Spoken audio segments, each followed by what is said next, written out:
అందుకే మిత్రులారా, ఇవాళ మన మీద పగబట్టిండు. 10 ఏళ్ళు ముఖ్యమంత్రి ఉన్నాయన, మన పరిపాలన బాగలేదంటుడు. నేను అడుగుతున్న ఈడికొచ్చిన సోదరుని, తెలంగాణ ప్రజల్ని, 10 ఏళ్ళు కేసీఆర్ ముఖ్యమంత్రి ఉన్నాడు, 12 ఏళ్ళు నరేంద్ర మోడీ ప్రధానమంత్రి ఉన్నాడు. ఇవాళ చర్చకు సిద్ధమా? కిషన్ రెడ్డి గారు, మీ పార్టీ ప్రెసిడెంట్గా నువ్వురా, కేంద్ర మంత్రిగా నువ్వురా, చంద్రశేఖరరావు గారు ప్రతిపక్ష నాయకుడిగా నీ పార్టీ ప్రెసిడెంట్గా నువ్వురా, కాంగ్రెస్ పార్టీ నుంచి ముఖ్యమంత్రిగా నేను వస్తా. 12 ఏళ్ళు మోడీ పరిపాలన మీద, 10 ఏళ్ళు చంద్రశేఖరరావు పరిపాలన మీద, 12 నెలల మా పరిపాలన మీద, ప్రజా పరిపాలన మీద చర్చ చేయడానికి నేను సిద్ధంగా ఉన్నా. చర్చలో ఓడితే ముక్కు నేలకు రాస్తా అని చెప్పి నేను ఈ సందర్భంగా సవాలు విసురుతున్నా. ఇవాళ నేను అడుగుతున్నా, మాకు అవకాశం వచ్చింది, మా జిల్లాకు అవకాశం వచ్చింది, మేము ఎవరినో అడుక్కోవడం, ఎవరి ముందల్లో చేయి దాచడం కాదు. ఇవాళ మా పాలమూరు జిల్లాకే ఒక అవకాశం వచ్చింది. మా ప్రాజెక్టులు మేము పూర్తి చేసుకోవద్దా? మా మక్తల్ నారాయణపేట కొడంగల్ ఎత్తిపోతల పథకాన్ని మేము కట్టుకోవద్దా? మా పాలమూరు రంగారెడ్డి పూర్తి చేసుకోవద్దా? మా కల్వకుర్తి పూర్తి చేసుకోవద్దా? మా బీబా పూర్తి చేసుకోవద్దా? మా నెట్టంపాడు పూర్తి చేసుకోవద్దా? మా కోయిల్ సాగర్ పూర్తి చేసుకోవద్దా? మా జూరాల పూర్తి చేసుకోవద్దా? మా తుమ్మిళ్ళ ప్రాజెక్టు పూర్తి చేసుకోవద్దా? మా ప్రాంతం అభివృద్ధి చెందొద్దా అని చంద్రశేఖరరావుని అడుగుతున్నా. ఏది తీసినా ఏది పెట్టినా వద్దు అనే తప్ప నీ నోటి నుంచి ఒక్క మాట అయినా మంచి మాట వచ్చిందా అని నేను అడుగుతున్నా. ప్రాజెక్టులు కట్టొద్దంటివి, భూములు సేకరించొద్దంటివి, పరిశ్రమలు పెట్టొద్దంటివి. లగచర్లలో పరిశ్రమలు అంటే కలెక్టర్లను చంపడానికి చూస్తేవి. మాకు పరిశ్రమలు వద్దా? మా జిల్లాకు ప్రాజెక్టులు వద్దా? మా జిల్లాలో నీళ్లు పారొద్దా? మా పంటలు పండొద్దా? మా రైతులు బాగుపడొద్దా? మేము మంచి బట్టలు కట్టుకోవద్దా? మేము బుక్కెడు బువ్వ తినొద్దా? మేము సమాజంలో గౌరవంగా బతకొద్దా? చంద్రశేఖరరావు, నువ్వు సమాధానం చెప్పని నేను వేదిక మీద నుంచి అడుగుతున్నాను. మాకు ఆత్మగౌరవం లేదా? మేము మీలాక దొరలు కాకపోవచ్చు, కానీ మేము రైతు బిడ్డలమే కదా. మేము గౌరవంగా బతకాలని కోరుకోవడం తప్ప, మా ఆడబిడ్డలు వాళ్ళ పిల్లల్ని చదివించుకోవాలనుకోవడం ఏమన్నా నేరమా? ఎందుకు అడ్డుకుంటున్నారు నువ్వు, నీ కొడుకు, నీ అల్లుడు అని నేను అడుగుతున్నాను. 12 నెలలు కానీ ప్రభుత్వం అప్పుడే దిగిపోవాలంటున్నాడు. 10 ఏళ్ళలో నువ్వు చెయ్యని పనులు మేము చేసినాం కదా. ఏం బాగలేదు పాలన. ఆయన కొడితే గట్టి కొడతాడంట. ఆయన కొడితే ఎంత గట్టి కొడతాడంట అంటే ఇక అది చెప్పనలవి కాదంట. నేను అడగదలుచుకున్న మా సోదరుని, అయ్యా ఆయన గట్టి కొట్టడానికి ఫుల్లా ఆఫా? ఏంది గట్టి కొట్టడానికి? ఏం కొడతాడు ఆయన? కొడితే గిడితే ఓ ఫుల్లు ఓ ఆఫ్ గట్టి కొట్టగలడు, అంత మించి గట్టి కొట్టేది ఏందుంది?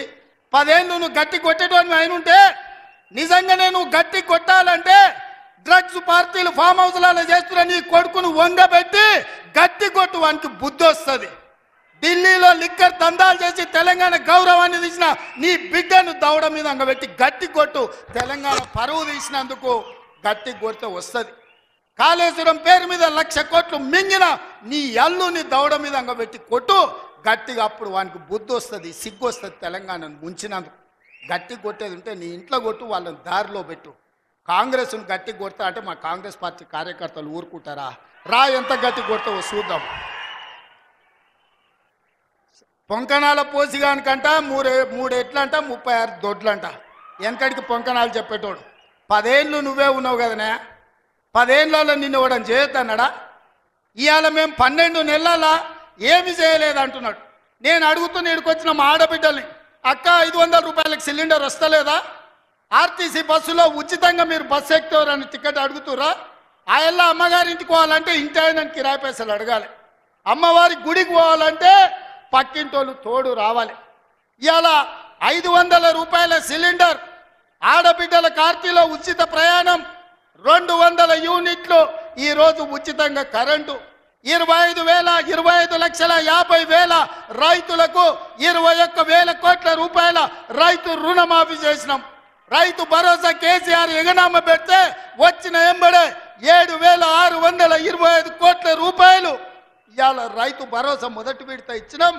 రెండో విడత ఈరోజు రైతు భరోసాల 10,000 కోట్ల రూపాయలు, ఎకరాకు 12,000 సంవత్సరానికి ఇవాళ మనం మొదలు పెట్టినాం.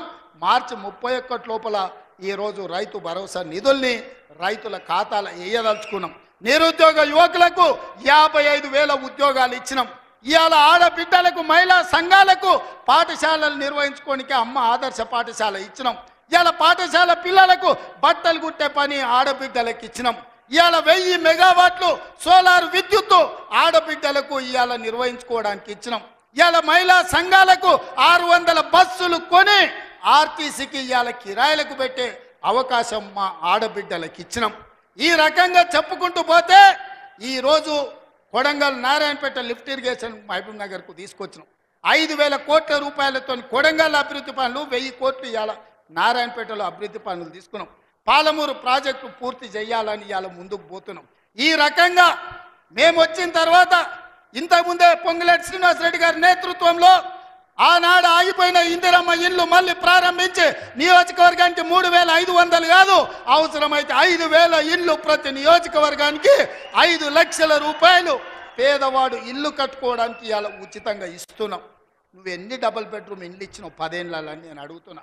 సంవత్సరంలో 5 లక్షల ఇండ్లు మేము ఇస్తాం. ఆనాడు 10 ఏళ్ళ 25 లక్షల ఇందిరమ్మ ఇండ్లు మేము ఇచ్చినాం.